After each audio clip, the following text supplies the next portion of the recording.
கார்கில் போரில் வீரமரணமடைந்த ராணுவ வீரர்களுக்கு பிரதமர் நரேந்திர மோடி வீரவணக்கம் செலுத்தினார். ஜம்மு காஷ்மீர் மாநிலத்தில் உள்ள கார்கில் பகுதியை கடந்த 1999ஆம் ஆண்டு ஆக்கிரமிக்க பாகிஸ்தான் முயற்சி செய்தது. இதனை நம் இந்திய ராணுவ வீரர்கள் தீரத்துடன் எதிர்கொண்டு முறியடித்தனர். இந்த போர் வெற்றி தினம் ஒவ்வொரு ஆண்டும் ஜூலை 26ஆம் தேதி கொண்டாடப்பட்டு வருகிறது.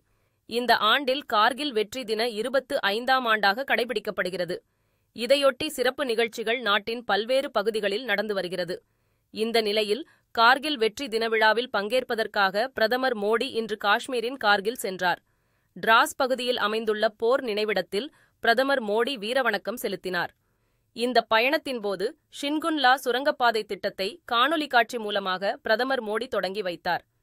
லடாக்கில் உள்ள லே நகருக்குச் செல்ல அனைத்து வானிலைகளுக்கும் ஏற்ற போக்குவரத்து இணைப்பை ஏற்படுத்தும் வகையில் கடல் மட்டத்தில் இருந்து சுமார் 15,800 அடி உயரத்தில் 4.1 கிலோமீட்டர் நீள சுரங்கப்பாதை அமைக்கப்பட உள்ளது.